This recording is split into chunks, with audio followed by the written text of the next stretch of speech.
je reviens ça y est, enfin en vidéo pour faire un nouveau vlog.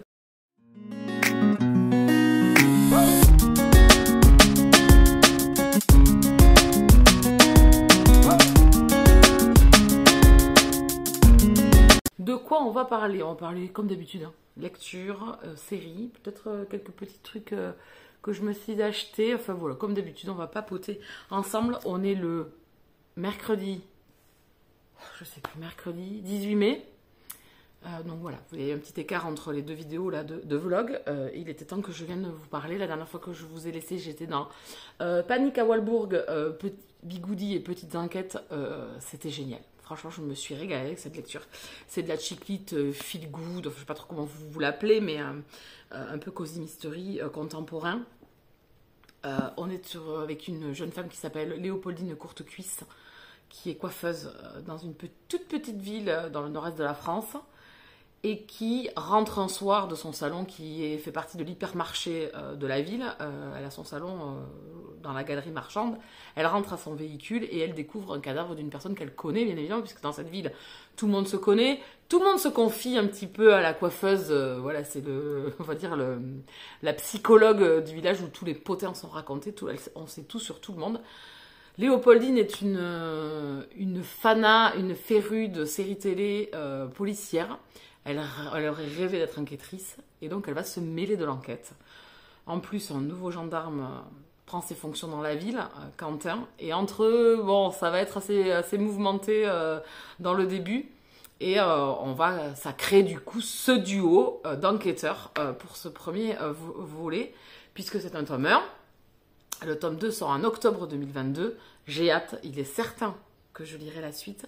On est ici dans un format semi-poche, je dirais, des éditions L'Archipel.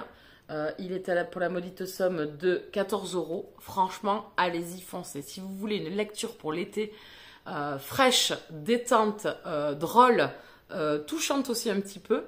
Donc Léopoldine Courtecuisse, en plus on est sur une héroïne qui a environ entre 35 et 40 ans. Donc d'âge quand même mûr, je vais dire. Alors c'est pas péjoratif, mûr, hein. Et elle a 2 enfants, donc ils font partie intégrante un petit peu de l'histoire. La relation maman-enfant, je l'ai adorée, c'était tellement drôle, mais c'était tellement drôle, voilà. Donc c'est frais, c'est léger, on mène cette petite enquête qui est bien menée en plus. J'ai trouvé que l'auteur avait su parfaitement nous intriguer, nous intéresser dans cette enquête de cette jeune femme retrouvée morte. Alors une jeune femme dont beaucoup de monde a entendu parler dans la ville, hein. Elle a fait plus de frasques, assez de frasques par rapport à d'autres. Et donc du coup, on a les préjugés de tout le monde, les petits avis de tout le monde. Et j'aime beaucoup le personnage de Léopoldine qui ne se laisse pas faire. Elle est rousse, elle me fait penser un peu à l'actrice, enfin dans ma tête, pour moi, j'ai identifié et visualisé l'actrice Audrey Fleurot. Enfin voilà, c'est une actrice française que j'aime beaucoup. Et je trouve qu'elle calque parfaitement à cette héroïne, qui est un petit peu cette héroïne bientôt quarantenaire, qui a divorcé, qui est entre son rôle de maman et de célibataire, que les gens un petit peu trouvent la bonne copine, quoi. Voilà, donc j'ai trouvé que c'était un personnage vraiment attachant. Et Quentin, donc ce jeune gendarme qui a fait ses frasques à Paris et qui du coup est un peu relégué voilà, dans cette petite gendarmerie de petite ville. Voilà, j'ai beaucoup aimé les petits potins, la maison de retraite, enfin voilà, il y a vraiment tout un panel de choses dans cette série qui commence. Je ne sais pas en combien de tomes, j'espère qu'il y aura beaucoup de tomes parce que je pense que c'est quelque chose que on peut retrouver cette héroïne, avancer avec le héros et l'héroïne, la relation qu'ils les entretiennent. Bien évidemment, c'est un petit peu tourné comme ces séries un petit peu que l'on voit, une série française un petit peu entre un enquêteur et une enquêtrice et qui n'a pas fait des études d'enquêteur, un petit peu à la Profilage, voilà, toutes ces séries en fait où on fait un duo homme-femme. Et je trouve que ça fonctionne super bien et on le ressent parfaitement. Ça fait très scénario. Moi, j'aime bien. On est porté par les personnages, on est porté par l'histoire. Moi, le seul bémol qu'il y a eu, mais c'est personnel et ça n'a rien à voir avec le récit, enfin ça n'a rien à voir avec l'histoire en elle-même, c'est la construction qu'a choisi l'auteur et je la comprends tout à fait, c'est que le personnage, en fait, va vous interpeller. Elle va parler au lecteur, en fait. Et c'est dans les romans des choses que pour lesquels je n'ai pas plus d'affection que ça, plus d'intérêt que ça, qu'on interpelle le lecteur pendant la lecture où on va nous confier des choses, mais on va comme si on nous parlait en fait. C'est pas un truc que j'apprécie des masses.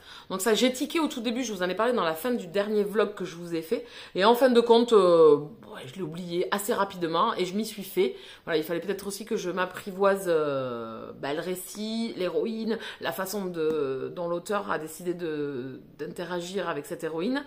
Et du coup, c'est vachement bien. Donc voilà, pour moi, c'est le seul bémol. Voilà, peut-être la fin, je serais restée un peu plus longtemps avec eux, mais je sais pas, est-ce que c'est un bémol ça? Non. Parce que bon, il faut que ça se finisse. On sait qu'on va les retrouver, donc c'est pas un problème.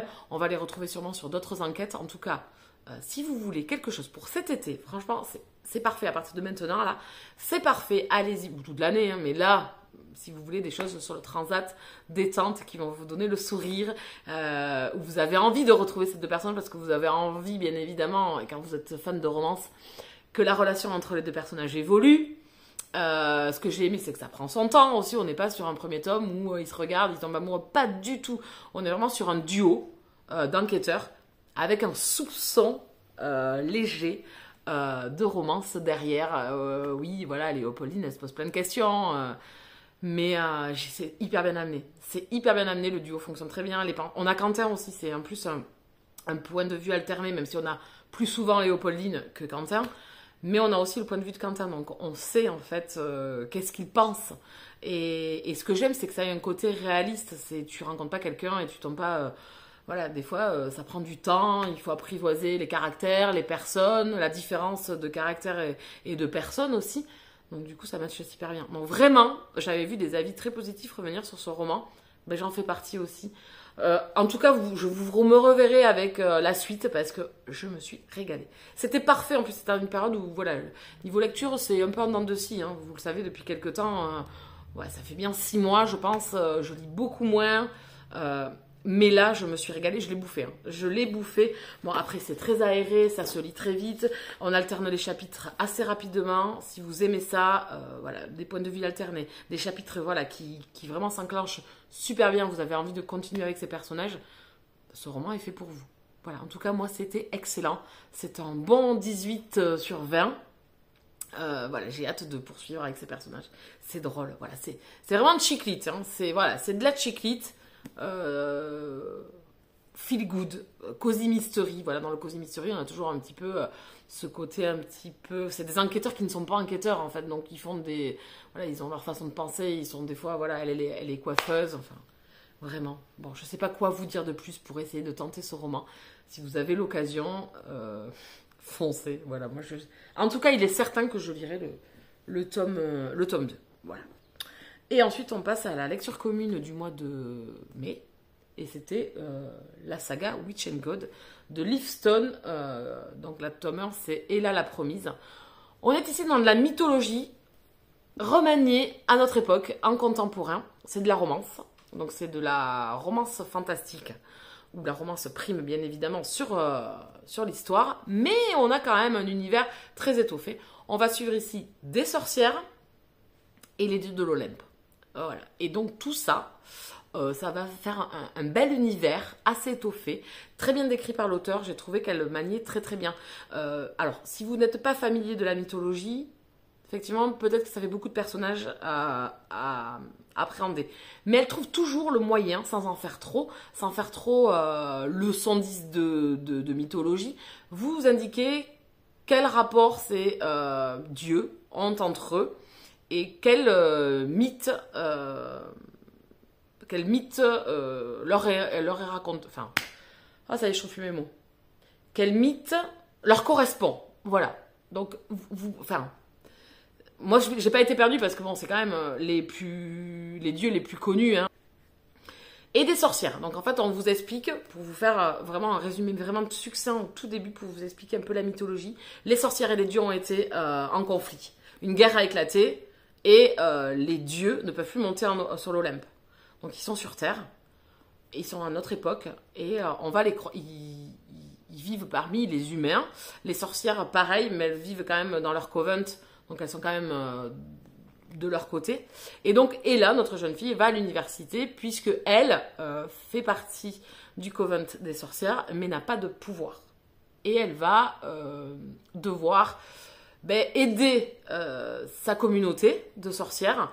Les dieux font un pacte pour essayer que tout le monde se rabiboche un petit peu et trouve son compte. C'est-à-dire que les dieux puissent remonter sur l'Olympe et d'autres choses pour les sorcières. Mais ça, je vous laisserai le découvrir. Et on va suivre l'histoire d'amour entre Ella et Deimos. Deimos qui est le dieu de la terreur. On va suivre leur histoire. La couverture est magnifique. Je me suis régalée. Je l'ai fait en audio-livre. Je me le suis acheté du coup parce que vraiment régalade. Je l'ai bouffé. Je l'ai commencé je crois le 6 mai. Le 11 mai en audio, je l'avais fini. Voilà. En sachant que les audios, ça prend quand même un peu de temps aussi. Il faut que vous ayez du temps devant vous. Bon, en plus, c'est un moment donné où j'avais beaucoup de voitures. Voilà, j'ai eu beaucoup de voitures entre le vendredi, potager, tout ça. Le samedi, lundi, je suis repartie sur la route aussi. Donc, ça m'a permis de le bouffer. Et le soir, je l'ai terminé parce que je ne voulais pas m'arrêter. Je ne pouvais pas m'arrêter, en fait. Donc, elle maniait hyper bien son univers. Si on décortique l'histoire, le truc qu'il me reste, en fait, c'est que l'histoire d'amour en elle-même, si on décortique et qu'on prend que l'histoire d'amour sur une romance contemporaine, c'est pas révolutionnaire, il n'y a rien de mirobolant, c'est des plus classiques, mais le fait qu'elle ait étoffé son univers fantastique autour, avec ses sorcières, avec leurs pouvoirs, descendantes d'une telle, etc., les dieux de l'Olympe, leur petit-fils, le cousin de machin, voilà, les ramifications, vraiment, c'était excellent. C'était vraiment excellent. C'est un coup de cœur pour cette lecture. Vraiment, j'ai enchaîné là, les deux, là, c'était Pépitas des Bananas. Je les ai bouffés les deux, vraiment, autant Bigoudi et Petites Enquêtes que celui-ci. C'était vraiment les deux lectures du mois de mai, parfaites. Parfaites. Donc voilà, c'était un super moment de lecture. Je ne sais pas quoi vous dire d'autre, c'est écrit, c'est assez classique au niveau de l'écriture. Ça alpague très bien, c'est très fluide. Voilà, on est vraiment dedans. Alors, attention à ceux qui auraient peut-être un peu peur, s'ils n'ont pas l'habitude avec la mythologie, avec le nombre de personnages qu'il y a. Mais c'est vraiment des personnages, il y a les centraux, et il y a ceux autour, mais elle vous explique toujours qui est qui fait quoi, pourquoi il est là, quelles alliances il peut avoir. Il n'y en a pas tant que ça non plus. Hein. Donc moi, je n'ai pas du tout été perdue. J'ai été ravie de ce mix romance contemporaine, romance fantastique avec la mythologie. C'était parfait. J'ai trouvé qu'elle l'avait super bien manié. Vous le bouffez. Vous pouvez pas... Voilà, la romance est très, très belle aussi. Les deux personnages, ça match très, très bien. Ça prend son temps. Voilà, tout est parfait. J'ai qu'une hâte. Vous l'avez bien deviné. C'est de lire la suite. Voilà, donc je ne peux que vous le conseiller. Si vous aimez la romance fantastique, n'hésitez pas à plonger dans cet univers de Lifton qui est vraiment excellent. Dans le tome 2, on va retrouver d'autres personnages puisque chaque tome est consacré à une des sorcières et un des dieux de l'Olympe. Donc voilà, ici c'était Deimos et Ella. Le prochain, je ne vous le dis pas, je sais qui c'est. Bon, c'est pas de mystère, hein. Le titre le dit en lui-même. De toute façon, dans le tome 2, hein, on va suivre Circé, qui est une sœur de Ella en fait. Voilà, donc elles sont 3 sœurs, donc on va avoir les 3 premiers tomes sur les 3 sœurs. J'espère que ça ne s'arrêtera pas là, parce qu'il y a un potentiel énorme dans cette saga. C'était Anaïs des Carnets de Nini, j'essaierai de vous mettre le lien de son compte dessous, qui en avait beaucoup parlé, qui a eu un énorme coup de cœur, qui a un énorme amour pour cette saga, et je la comprends. Donc on l'a fait en lecture commune, belle ambiance sur le groupe, on a vachement échangé, tout le monde était... Voilà, il y a des avis peut-être un peu plus mitigé, mais en tout cas, dans la globalité, je pense que les gens se sont régalés, et même les gens qui ont des avis un peu plus modérés, je dirais, que mitigés, modérés, ils ont quand même bouffé le beau roman, quoi. Donc, quelque part, voilà, c'est allé assez vite. Bon, après, c'est un roman, il fait 370 pages, c'est pareil, c'est aéré, alors c'est pas écrit super gros, mais c'est quand même relativement aéré, pas mal de dialogue, donc ça permet d'aller un peu plus vite. Mais j'ai trouvé que la construction de l'univers mythologique sur un univers contemporain était parfaitement maîtrisée. Quand je sais que j'ai détesté les McCoy, alors que l'idée de base avec du contemporain, avec des clans écossais qui peuvent encore perdurer à notre époque, c'était super bien, mais ça n'a pas fonctionné du tout avec moi. La romance, je ne l'ai pas du tout aimée. Ici, tout est super bien mené en fait. Tout est super bien mené. Je trouve qu'elle a parfaitement maîtrisé son univers. Et puis le couple, vous ne pouvez que crocher le personnage masculin. Forcément, gros crush pour Deimos. J'ai hâte de découvrir le prochain aussi, parce que le personnage masculin, je pense qu'il cache bien son jeu quand même, avec son petit air de premier de la classe, ou de gentil garçon. Je suis pas certaine que ça soit si un gentil garçon que ça. Plutôt un personnage rusé, je pense. Peut-être que je me trompe, mais on verra bien. En tout cas, je vais m'acheter prochainement le tome 2, ça c'est certain. Regardez-moi ces couvertures. Alors ça brille, je suis désolée. Voilà, regardez-moi ce travail, il est magnifique. C'est chez BMR. Voilà, donc comment vous dire. Alors la mythologie, j'aime bien. Donc voilà, vraiment, si vous voulez plonger dans de la romance avec un univers mythologique, ce roman est fait pour vous. Voilà, voilà, voilà. J'espère vous avoir donné envie de le découvrir. En tout cas, moi, c'est perfecto muy bueno. Il me tarde de lire la suite. Voilà, on va s'arrêter là au niveau de ces 2 lectures que je vous conseille plus. Bien évidemment, niveau série, je suis toujours dans les Mayans. Dans le dernier vlog, je vous en parlais. Là, je suis actuellement dans la saison 3. Il me reste l'épisode 9 et 10 à regarder de cette saison 3. Mais je vais attendre un peu, parce que la saison 4 est en cours de diffusion sur MyCanal, et c'est un épisode par semaine. Truc que je ne peux plus faire. Ça, c'est fini ce temps-là. Depuis qu'il y a Prime Amazon, Netflix et tout ça. It is not possible for me. Donc voilà, je me suis arrêtée et du coup j'ai recommencé une vieille série parce que j'aime bien revenir vers mes anciennes addictions de séries. Comme je vous l'ai déjà dit dans le dernier vlog, j'ai fait Buffy, j'ai fait Roswell. Alors pareil, Roswell, il faudrait que j'aimerais bien la re-regarder encore. C'était une série que j'adorais. J'ai fait Shadowhunter plusieurs fois. J'ai fait, là dernièrement, j'avais fait Vampire Diaries et j'ai fait Friday Night Lights. Et du coup, je hésitais entre les frères Scott et Véronica Mars. Donc je suis, parce que Véronica Mars, il y a moins de saisons, je suis retournée vers Véronica Mars. J'avais regardé dernièrement, l'année dernière ou il y a 2 ans, là, je sais plus, le film qui était sorti. C'est une série que j'adore. Véronica, c'est un personnage que j'aime énormément. Et le duo Véronica Logan, voilà. Véronica Logan, moi, voilà, les montagnes russes de l'amour, hein. Voilà, j'adore. Là, à partir de la saison 2, enfin fin de saison 1, en plus, voilà, j'ai beaucoup aimé. Le premier moment, Logan, Véronica, bon, mais il est juste génial, en fait, ce premier moment. Logan, c'est le bad boy, hein, c'est l'enfant riche, gâté pourri, qui fait que des conneries, qui imbute sa personne, qui voilà, est un être qui fait conneries sur conneries, mais qui essaye de changer, en fait. Au contact de Véronica, en fait, de l'affection qu'il peut lui porter, il se transforme un petit peu comme Murphy dans Les 100. Il y a plein de personnages comme ça, moi, que j'affectionne. Tim dans Friday, bien évidemment. Voilà, des personnages qui sont des faux bad boys, en fait, qui ont juste besoin de trouver la bonne personne. Voilà, et moi, ça match ça. Ça match, tout ça. Comme Angel dans Mayans. Hein, Angel est le personnage féminin avec lequel il fricote.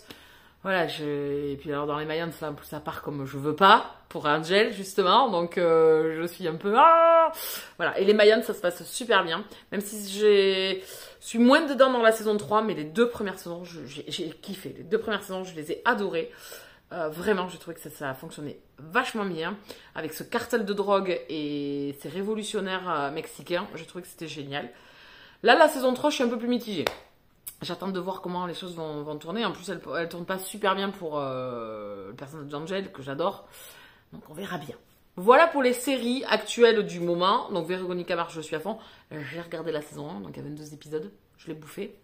Je crois qu'en 2 jours, 3 jours, elle était finie.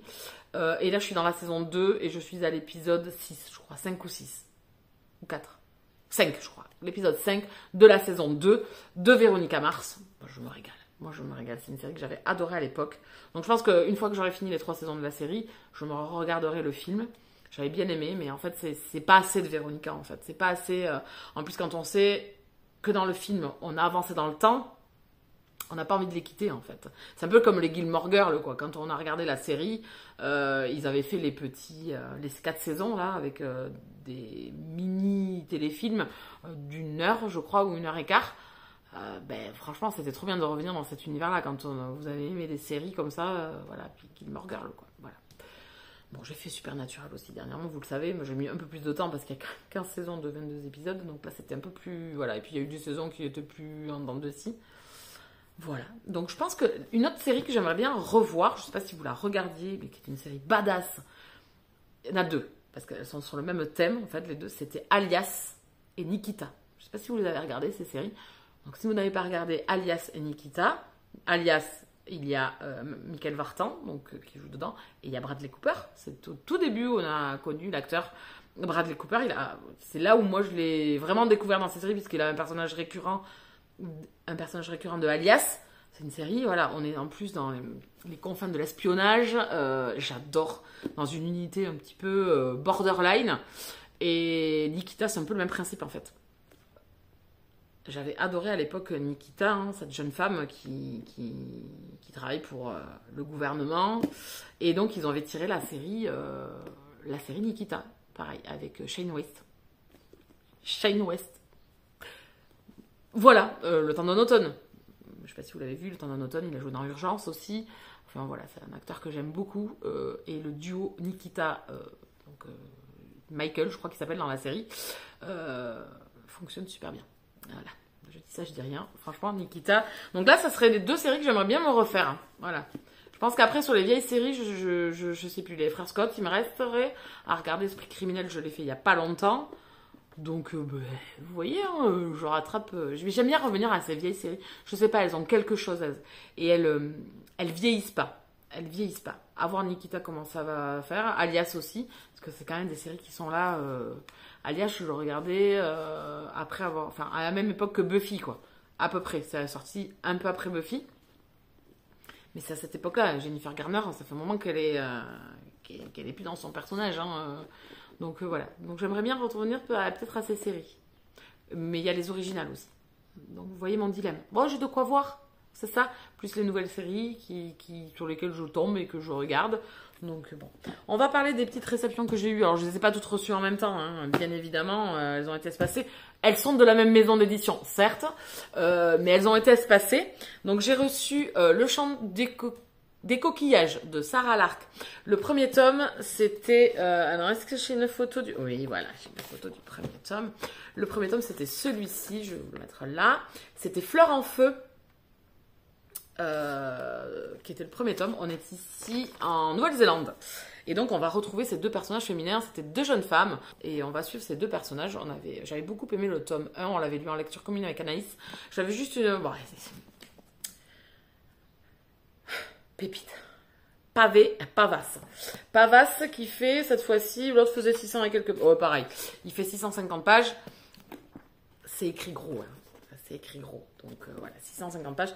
On avait beaucoup aimé le tome 1. C'était vraiment bien avec les Maoris, la culture Maori, ces histoires de femmes, comme d'habitude. On va suivre avec Sarah Lark, on suit des femmes qui viennent souvent des continents européens et qui s'exilent donc souvent en Australie, Nouvelle-Zélande, voilà, toutes ces contrées un petit peu nouvelles.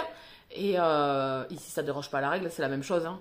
Et dans le tome 1, on avait suivi deux personnages féminins qui ne se connaissent pas du tout, qui n'ont aucune affinité ensemble, mais qui se croisent au fil de l'histoire. Donc il y a quand même voilà, un chaînon qui se crée. Et là, c'est le tome 2. Donc j'ai hâte de poursuivre avec ces deux personnages féminins que j'avais beaucoup aimés. Il y avait juste un passage un petit peu à la moitié où j'avais trouvé... Bon, c'était un peu trop de longueur. Mais bon, rien de... Voilà, des fois, il y a des longueurs qui vous plombent. Là, ça ne m'avait pas coupé l'entrain. On l'avait lu relativement vite. Bon, 600 pages écrit gros comme ça, ça devrait bien le faire. Voilà, donc c'est de l'historique. On est en Nouvelle-Zélande en 1863. Voilà, je vous mettrai la 4e de couverture. Non, je vous mettrai le lien dessous. Il faut que je pense à mettre le lien du tome 1 pour que vous puissiez aller voir. Et il sort le 19 mai, celui-ci là, ce tome 2. Mais vous pouvez retrouver la sortie donc, de ce tome 1, qui est sorti l'année dernière en grand format. Il sort en poche. Il m'a pas mis la date. Elle m'a pas mis la date. Au même moment. Je suppose qu'il sort aussi le 19 mai. Voilà, donc si vous voulez tenter l'aventure, je vous mettrai le lien dans la barre d'infos, le lien du tome 1. Vraiment, la Sarah Lark, j'adore. Le plus gros coup de cœur, je pense que c'est Le Pays du Nuage Blanc, suivi de L'île aux mille sources, c'est une duologie. Elle était géniale. Ça se passe en Jamaïque. Et ici, on est en Nouvelle-Zélande. Mais j'aime tout autant, hein, vraiment, c'est... Et elle en avait écrit un autre, Les Rives... Je ne me rappelle plus du titre. Les rives lointaines. Enfin, je sais plus, il y en a un autre qui se passe aussi en Nouvelle-Zélande, qu'elle a déjà écrit et qui est déjà paru. Donc voilà, donc, je peux que vous conseiller Sarah Larkin. Et une autre que je vous conseille, que vous avez déjà vue sur ma chaîne plusieurs fois, j'ai pas encore tout lu, il m'en manque plus beaucoup, mais j'ai pas encore tout lu. C'est Anna Jacobs. Ici, c'est la suite de Swan Hill. On est sur un tome 2, ça s'appelle Au bout du rêve. Donc, j'ai lu les 2 premiers tomes de la trilogie de Cassandra, j'adore. Il me reste le dernier à découvrir. Et ça, c'est le dernier à paraître. Et après, je serai à jour. Après, j'aurai tout lu de cet auteur. Donc voilà, prochainement, je me lirai celui-ci. On va retrouver un autre personnage ici. On va, je pense, nous reparler de ceux qui sont déjà du tome 1. Au début, on est en Irlande. C'était pareil dans le tome 1. Hein, on était en Irlande. Et après, on part en Australie, je crois, sur celui-ci. Donc voilà, Swan Hill. Ça ressemble beaucoup à... Si vous avez aimé la trilogie de Cassandra, ça ressemble beaucoup. Hein, voilà, ça ressemble beaucoup, beaucoup. Et du coup... Bon, j'en ai fait une, hein. Mais je m'adore quand je fais ça, ou pas. J'ai demandé le tome 3, mais en grand format, voilà. Donc, moi, truc que je déteste faire, avoir des trucs dépareillés dans la bibliothèque. Mais bon, j'avais envie d'enchaîner parce que je sais que je vais aimer. J'ai beaucoup aimé le tome 1, donc voilà, j'ai demandé le tome 3, bon, il sera en grand format. Donc ici on est en 1868 dans le tome 2 et là on aura un petit peu avancé, on sera en 1869. Je ne regarde pas trop, j'ai pas trop regardé la 4e de couverture de ce 3e tome. Voilà, ça s'appelle La Traversée. Voilà, donc j'ai ces deux-là à lire. Celui-là je le lirai au mois de juin et celui-là je l'enchaînerai je pense au mois de juillet tranquillement pour en terminer de cette trilogie parce que je crois que là aussi c'est une trilogie et elle sort le 2 juin. Voilà, le 2 juin, vous avez les 2 parutions simultanées de ce tome 2. J'essaierai pareil de vous mettre le lien du tome 1 qui s'appelait, je ne me rappelle pas, Swan Hill, je ne sais plus comment ça s'appelait. En tout cas, j'ai adoré. Enfin, j'aime beaucoup, je trouve que c'est des auteurs qui se ressemblent. Sarah Larkin et Anna Jacobs, je trouve que ça se ressemble beaucoup. C'est de la romance historique là aussi. Hein. Destin de femmes, toujours pareil. Voilà, on est sur des destins de femmes et ça j'adore. Ils vont voilà, elles partent dans des contrées qu'elles ne connaissent pas, donc il y a toujours une acclimatation. On a toujours les convenances de l'époque, les jeunes femmes célibataires, le mariage. On a la religion. Enfin voilà, c'est souvent ces thèmes-là et ça matche très très bien. Donc j'ai hâte de découvrir ces 3 romans. Donc au mois de mai, je dirais le Sarah Larkin et Swan Hill. Bon, Swan Hill, il est tout petit. Hein. Swan Hill, ça devrait aller très très vite, hein, je pense. Hein. Il fait 300 pages, 350 pages, donc ça devrait aller assez vite. Donc voilà, ça fait 30 minutes que je parle, je dû en perdre la moitié. Hein. Je ne sais pas si vous allez tenir. Qu'est-ce que je vais vous raconter d'autre maintenant dans le vlog après avoir fait 30 minutes? Peut-être vous montrer la lecture que je suis en train de faire. Je rame, parce que je regarde Véronica Mars, bien évidemment. Donc, je suis dans Salvation, le tome 2 de Amélie Sastier. Ici, on est dans du fantastique romance. Parce que le fantastique prime sur la romance. Là, attention, on a un peu plus d'univers fantastique, mais il y a quand même 2 romances dedans. Il y a une romance... Alors, la première, elle n'est pas non plus, elle est pas sur le devant de la scène, c'est du MF, et la deuxième, c'est du MM. Voilà, c'est la MM qui prime quand même sur l'autre, mais je suis quand même, dans ce tome 2, totalement alpaguée par l'autre relation, en fait. Je suis comme ça, là. Ah, je suis aux aguets. Donc ici, on va suivre des jumeaux, Declan et Grace. Ils sont frères et sœurs, jumeaux, hein, bref, bien, hein. Et ils combattent les créatures surnaturelles, un petit peu à la Buffy, à la Supernatural, puisqu'elle s'est inspirée évidemment de l'univers de Supernatural. Donc vous avez toutes ces créatures surnaturelles, loups-garous, vampires, démons, l'enfer, le paradis, les anges, archanges, etc. Vous avez tout le monde qui est réuni, vous avez même les dieux de la mythologie. J'arrive à un passage, en plus j'ai rigolé parce qu'il y avait des personnages qu'il y avait dans la lecture de Witch and God. Donc voilà, donc ça se passe super bien, je trouve qu'elle a vraiment étoffé. Là les dieux rentrent et c'est bien mené parce que c'est bien expliqué. Voilà, j'ai hâte de poursuivre, voilà, il me reste cette partie-là. Il me reste 130 pages, je crois, à lire de cette histoire. Donc j'ai hâte de continuer, je lis vraiment en dents de scie, pourtant ce que je lis me plaît. Mais voilà, je fais autre chose et puis le soir je suis fatiguée. Donc ben, je gobe de la télé. Hein. Parce que là, je lis un chapitre, je m'endors. À midi, j'ai lu un chapitre, mes yeux fermés. Voilà, j'ai beaucoup de mal à lire, ça m'endort en fait. Comme je suis un peu... je dors pas très bien et les semaines sont un peu hard. Et bien du coup, je lis un chapitre, je chute. Donc c'est vrai que ça va beaucoup moins vite comme ça. Mais bon, là, il me reste plus grand chose. Donc je vais continuer ça. Et je vais aller retrouver Declan et Grace et leurs camarades, Balthazar, Ézéchiel, Lucifer, etc. J'ai hâte de continuer. En plus, c'est vachement bien. Donc bon, Céline, sors-toi le doigt du Luc. Bon sang, bonsoir. Là, j'ai un peu chaud. Vous pouvez le voir. C'est journée canicule. Cet après-midi, on a regardé la température sur la terrasse couverte. Parce que je suis allée m'hydrater. 38. Là, ça se couvre un peu. C'est des temps qui se couvrent. Ça devient orageux, quoi. Mais alors, ça y est, mois de mai, on est l'été. Voilà, je sais pas jusqu'à quand. Et j'espère qu'on le payera pas en juillet, en août. Voilà. Ni en juin. Parce que là, le vrai été approche. Hein. Là, il est un peu en avance. Je rechigne pas. Hein. Dès qu'il y a du soleil, c'est beaucoup mieux. Mais il y a la différence entre le soleil et la canicule. Le soleil va, la canicule, je ne peux pas. Voilà, sinon, pas grand-chose à vous raconter. Je m'occupe pas mal de mon extérieur. J'ai envie que tout soit nickel. J'ai toujours pas ouvert la piscine. Donc, c'est pour vous dire que j'ai pas encore le temps. J'ai fait le potager. J'ai fait planter les fleurs. On a désherbé parce qu'il y a quand même beaucoup de mauvaises herbes. Hein.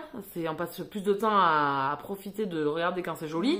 Parce qu'après, on passe son temps à désherber. Voilà, ça pousse à la vitesse de la lumière. Tondre, etc. Donc, j'ai pas mal de choses encore à continuer à la maison. Que tout soit prêt. J'ai des locations qui arrivent, donc j'ai du ménage à faire. Voilà, donc les week-ends sont assez pris pour le moment. Voilà, je pense que je vous ai tout raconté, vous savez tout. Vraiment, vous savez tout. N'hésitez pas à aller voir le dernier vlog si vous ne l'avez pas vu. Il faut que je tourne des vidéos, mais ça, vous avez l'habitude. Voilà, la chaîne, là, actuellement, j'ai pas trop le temps. Donc c'est quand je peux et quand je peux. Voilà, j'essaye de pas... Et coucou, j'espère que vous allez bien m'entendre. Je sais pas trop, en fait, je suis dehors. Et dehors, je parle moins fort, hein, parce que j'ai des voisins. Donc j'espère que vous m'entendrez bien. Et je vais même mettre mes lunettes de soleil, donc j'espère que vous resterez. Ce n'est pas pour vous snober, c'est juste que le soleil me sape dans les yeux. Voilà, donc je vais essayer de me rapprocher de la caméra pour essayer d'être bien entendu. On poursuit ce vlog quelques temps, ce jour, semaine plus tard, je sais plus la dernière fois que j'ai fait le premier rush, qui a duré 30 minutes, hein, donc j'avais dépassé largement mon temps de parole. Hein. Donc aujourd'hui on est le vendredi 27 mai, c'est l'ascension hier, donc je fais le pont aujourd'hui, donc j'ai 4 jours. Pour moi c'est les grandes vacances, hein. On va pas se mentir, 4 jours là, régalade.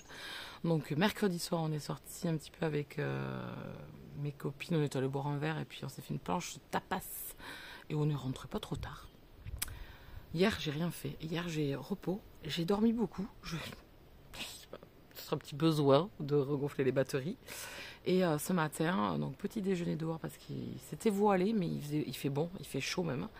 Il y a quelques voiles nuageux, mais le ciel est bleu. Les oiseaux chantent, moi aussi je gazouille. Donc j'ai pris le petit déjeuner en terrasse et après je suis partie marcher avec une copine. On a marché 1h20, tranquillou. J'ai croisé des clients, donc j'ai dû m'arrêter papoter un petit peu boulot. Ça c'est le truc sympa. Voilà. Et donc je suis rentrée, je me suis douchée là, ça y est, ma nièce s'est passée, on a papoté. Et puis là je me suis dit c'est maintenant ou jamais de m'installer devant ma caméra et de venir un petit peu papoter avec vous. Parce que j'ai pas grand chose à vous raconter au niveau lecture. J'ai un roman dont je vous ai parlé dans le dernier vlog. Vous ferez le calcul nombre de jours que j'ai mis à lire ce roman. Je suis dans une période de... Voilà. Je vous le dis plusieurs fois dans les vlogs et tout, même dans mes rendus vidéo et tout ça, je suis pas très présente. C'est une période voilà, où j'ai d'autres choses en tête, d'autres envies. Donc écoutez, comme on dit toujours, on se laisse porter. Je lis quand je peux, quand j'ai envie. C'est vrai que le soir, je rentre quand même où j'ai pas forcément envie, donc je regarde des séries ou des films. Là, par contre, à profusion. Alors, je vais pas vous parler de tout ce que j'ai regardé. Non, on va peut-être pas abuser parce que j'ai regardé beaucoup de choses, beaucoup de choses. Donc, bon, on va peut-être passer là-dessus. Je vais vous parler donc de cette dernière lecture. Je vais vraiment mettre mes lunettes de soleil. Je suis désolée. Hein. Quelle snobinarde celle-ci. Alors, je vais vous parler de Salvation, le tome 2. De Amélie et Astier. On est ici du fantastique, dans l'urban fantasy. On est dans le sud des États-Unis, en Louisiane. Pas que, parce qu'on est un petit peu dans du road trip où ici nos chasseurs chassent toute créature du mal qui font le mal et donc du coup qu'il faut éradiquer. Donc on est avec un frère et une sœur, ils sont jumeaux, Declan et Grace, épaulés par d'autres chasseurs, mais également aussi par d'autres créatures qui gravitent autour, des anges, des archanges, des démons, des vampires, enfin voilà, il y a toute une pléiade de personnages, encore plus étoffé dans ce tome 2, je trouve. On est vraiment, on a passé un autre cap par rapport à la fin du tome 1. Ici, ça avance doucement, mais il y a toujours de l'action. Il se passe toujours quelque chose, en fait. Nos personnages sont éparpillés par petits groupes, donc ça permet de donner de la dynamique à chaque chapitre. Vous avez une dynamique puisque vous repartez avec un groupe, puis avec un autre, voilà. Et donc... j'aime beaucoup les personnages de cette histoire, donc Declan, bien évidemment, sa sœur Grace, mais également deux autres personnages de cette trilogie qui gravitent autour, qui sont Balthazar et Ézéchiel. L'un est un démon et l'autre est un ange. J'aime beaucoup Balthazar. C'est un personnage que j'aime beaucoup, qui n'est pas assez, à mon goût, sur le devant de la scène. Pourtant, la relation principale de cette histoire, puisqu'il y a quand même de la romance derrière, mais attention, on est principalement sur de l'urban fantasy, c'est le personnage masculin de Declan avec sa relation avec l'ange Ézéchiel. Mais il y a un parallèle, il y a une autre histoire d'amour qui est sa sœur. Enfin, c'est une histoire d'amour, une relation très intrigante, diffusée par petites gouttes. Et j'aime beaucoup le duo Grace-Balthazar. Et enfin, vraiment, je sais pas, d'habitude je laisse le MF d'un côté, enfin, les relations hétérosexuelles d'un côté, et je me focalise plus pour le MF. Et là, non, en fait, les deux relations me plaisent, les deux relations m'intéressent. On est vraiment sur un jeune homme avec Declan qui va découvrir sa sexualité, son amour pour Ézéchiel et cet amour pour un homme, en fait, pour une relation qu'il n'a jusque-là pas explorée, dont il ne s'était jamais posé forcément de questions. Voilà. Donc, et sur le deuxième plan, on a l'action, puisqu'ils sont vraiment dans une mouise intergalactique.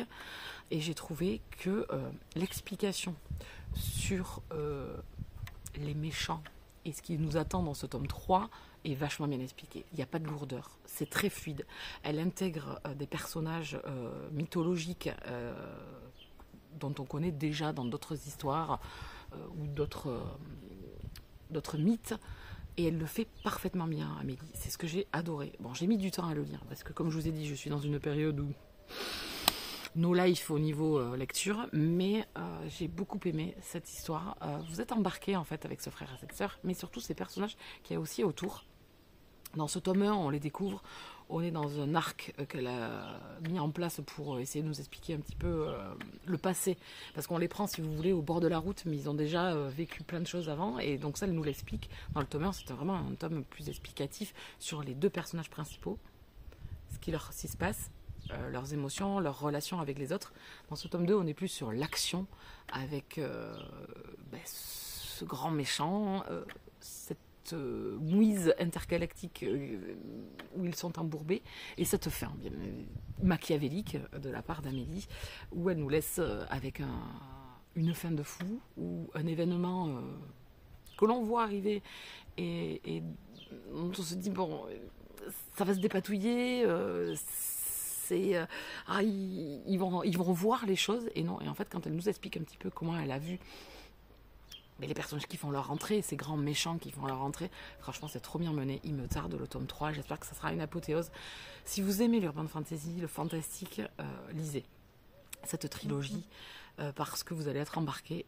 Ça a un petit soupçon de La chasseuse de la nuit, puisqu'on chasse des créatures surnaturelles, de séries télé comme Buffy ou comme Supernatural, puisque c'est un petit peu là où elle a puisé son inspiration pour créer sa propre trilogie, qui se détache qui sait se détacher en fait de cet univers de Supernatural. Mais si vous êtes en manque de cette série et en manque de cet univers, allez-y, plongez dedans. Moi, je suis ravie.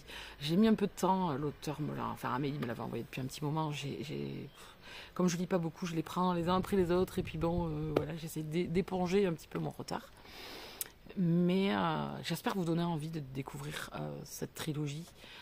Qui est axé, attention, sur le côté fantastique. On a les relations, mais je trouve que c'est un bon équilibre.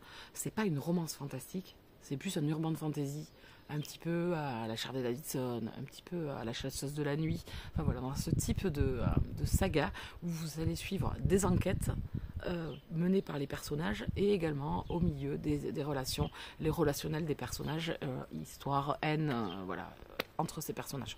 Donc franchement, je vous le conseille, je suis ravie. Ce tome 2 est alors je vais pas dire meilleur, parce qu'on peut pas se passer du tome 1, et le tome 1 était très important au niveau du relationnel.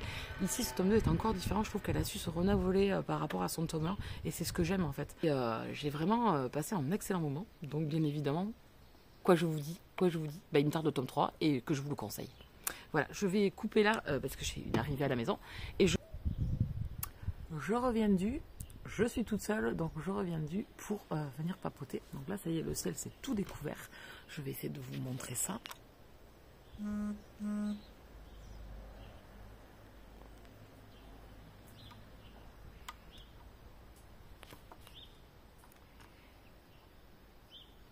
Ça, c'est bon, ça.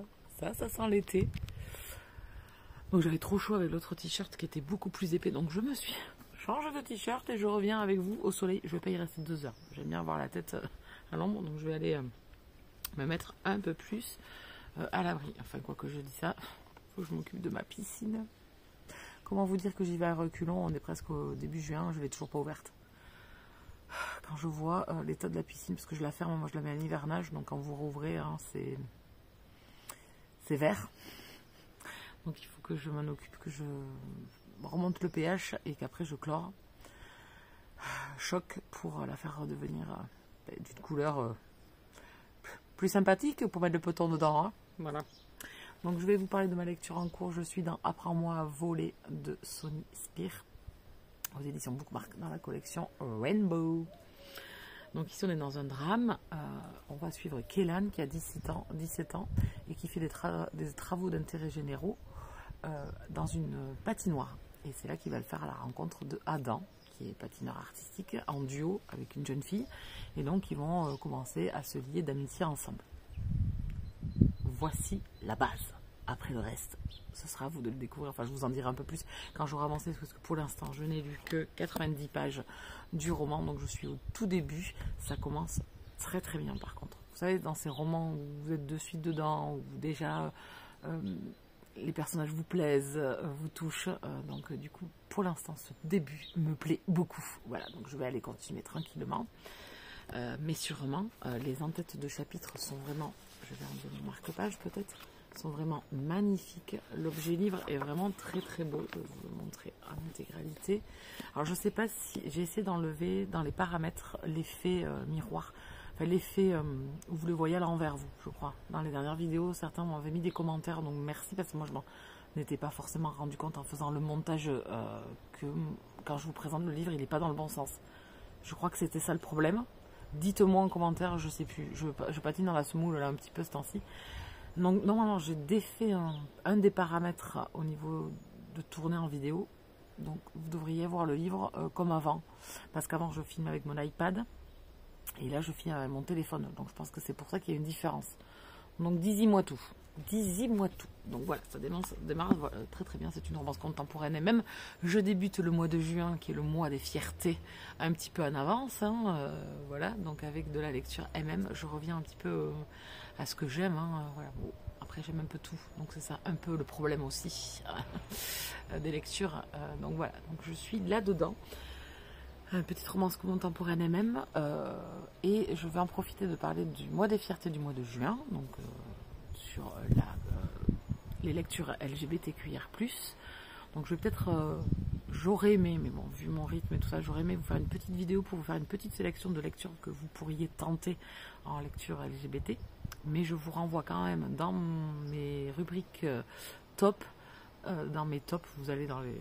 J'ai mis des onglets dans chaque sur mon compte de la chaîne et il y a marqué les top lectures. Mais là-dedans, vous avez mes meilleures lectures à même. Donc voilà, si vous voulez aller faire des shows pour le mois de juin, lire peut-être un peu plus de ce genre littéraire, n'hésitez pas à voir la petite sélection.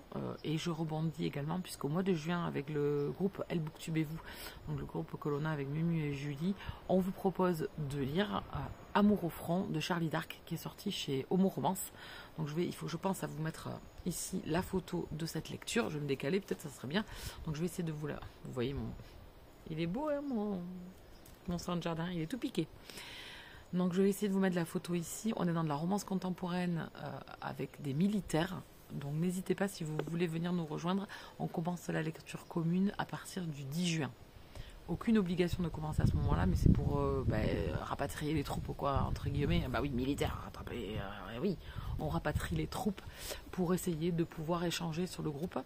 On a vu que ça fonctionnait un peu plus comme ça, donc on continue sur la lancée. On espère que vous viendrez nous rejoindre pour participer à cette lecture commune et venir papoter avec nous, en sachant que sur les lectures communes, donc on papote au fil de notre lecture sans trop spoiler pour ceux qui n'ont pas le même rythme, pas fini, pas commencé, enfin etc. Mais sachez qu'à la fin du mois, à la toute fin, donc le 30 ou des fois le 31, on fera un débrief complet, ou quand les personnes ont toutes fini, un débrief complet sur la lecture, où là on pourra spoiler et vraiment échanger sur le contenu, le contenant, enfin les personnages et tout ça. Donc ne quittez pas les groupes trop tôt. On va essayer de le faire là pour Witch and God, puisque c'était notre lecture commune du mois de mai, et on le fera au mois de juin. Donc voilà, vous avez toutes les infos, vous pouvez retrouver le groupe ici en dessous, et sinon vous pouvez nous retrouver sur Instagram et vous demander à rentrer dans le groupe de la lecture sur Insta. Je crois que je vous ai tout dit. Donc écoutez, on en est là au niveau de la lecture, ça débute très très bien, j'aimerais lire plus, je vais le savourer. Voilà, je vais le savourer parce que c'est vraiment un très très très très bon début. Pour info, on est sur un point de vue pour l'instant. On n'a que le point de vue de Kaylan. Donc à voir si par la suite ça s'alterne ou pas. Mais en tout cas, c'était pour vous donner l'info, il y en a qui aiment bien le savoir. Sinon, qu'est-ce que j'avais d'autre à vous dire? Au niveau séries et films, on en a beaucoup. Donc j'ai repris la série Véronica Mars. Donc je me suis enquillée les trois saisons complètes, en sachant que j'avais oublié ma frustration à l'époque de la fin de cette saison 3. Pour ceux qui l'ont vu, vous comprendrez, j'étais folle encore. Et donc j'ai voulu basculer sur le film qu'ils avaient mis à un moment donné sur Prime Amazon, et qui n'y est plus. Voilà, donc je suis en PLS. Donc j'ai commencé la série Les Originals. Je suis au milieu de la saison 1. Voilà, ça je l'avais déjà vu, donc je n'ai pas vu la série en entier. Je crois que je suis allée jusqu'à la fin de saison 2 ou début de saison 3, je ne sais plus trop. En tout cas, j'ai repris du début comme j'ai fait pour Vampire Diaries. Donc là, je suis à la moitié. Voilà, ça débute très bien. Je suis fan des couples Rebecca, Marcel et Elijah. Et il est bien sûr. Mais j'ai hâte de croiser aussi dans la série, puisqu'on le sait, hein, si vous avez regardé Vampire Diaries, de croiser Caroline. Voilà, parce que pour le couple Klaus-Caroline, je les aime beaucoup, même si dans la série Vampire Diaries, c'est pas leur relation qui est mise sur le devant, mais il y en a quand même quelques épisodes qui sont quand même fortement intenses, et j'avais beaucoup aimé. Bon, j'espère que vous m'entendez toujours. J'essaierai de monter le son au maximum au montage, il faut que j'y pense, pour que ça ne perturbe pas trop quand vous regarderez. Sinon, qu'est-ce que j'ai regardé d'autre? J'ai regardé Dune, j'ai regardé... que j'ai regardé d'autres, je me rappelle même plus, c'est dingue quand même. J'ai regardé 2 films de romance sur Prime, c'était Secret bien gardé, avec la sœur de Mathieu Daddario, qui est Alec dans Shadowhunter. Oui, c'est bien, vous suivez. Donc j'ai regardé ça, ça casse pas trop patin un canard. J'ai regardé quoi d'autre? J'ai regardé Heartstopper, ça y est, la série, c'est mignon. Voilà, c'est mignon, ma nièce l'a regardé aussi, c'est mignon. Je pense que c'est parfait pour éveiller les jeunes, pour expliquer d'un plus grand naturel ce qui sont l'amour et les relations entre les humains, de n'importe quel genre ou de quel sexe on est. Voilà, je trouve que c'est parfait, c'est très mignon, c'est touchant, cette découverte de soi, cette entraide, ces amitiés qu'il y a au milieu de cette relation entre ces deux garçons, puisqu'il n'y a pas que leur relation à eux. On va aborder tous les thèmes, hein, l'homosexualité, qu'elle soit gay ou qu'elle soit lesbienne, la transsexualité, tout le type d'amour qu'il peut y avoir entre les êtres en fait, hein, sans barrière, sans jugement, sans voilà, juste en douceur. Voilà, je trouve ça, c'était mignon. Vraiment, c'était mignon. C'est un peu comme, j'ai pas vu le film, mais j'ai lu le livre, Love Simon.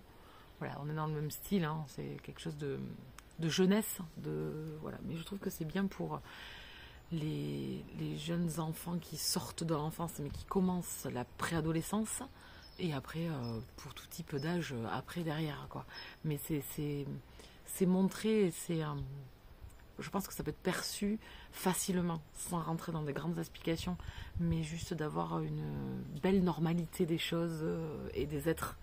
Et franchement, j'ai beaucoup aimé. Voilà, je trouve que c'est parfait pour les jeunes. Et j'ai passé un bon moment. Voilà, alors, j'ai pas l'engouement, j'ai pas l'engouement qu'il y a eu sur les livres. Là, voilà, c'est mignon.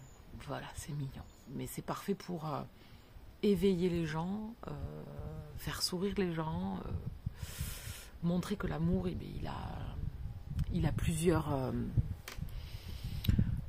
regards, en fait, voilà, sur les êtres, sur les personnes, hommes, femmes, différents.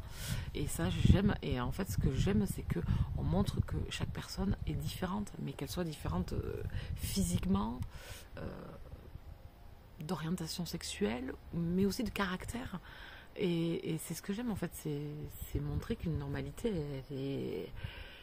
elle a tellement d'éventail en fait sur les êtres humains. On est tous différents, on est tous des individus individuellement différents. Et c'est ce qui fait, que la série elle est bien, qu'elle montre vraiment ça. C'est un peu comme Prince Royal, non c'était quoi la série? Royal Prince Royal, un truc comme ça, soit en Suède là, avec le prince et le jeune garçon là.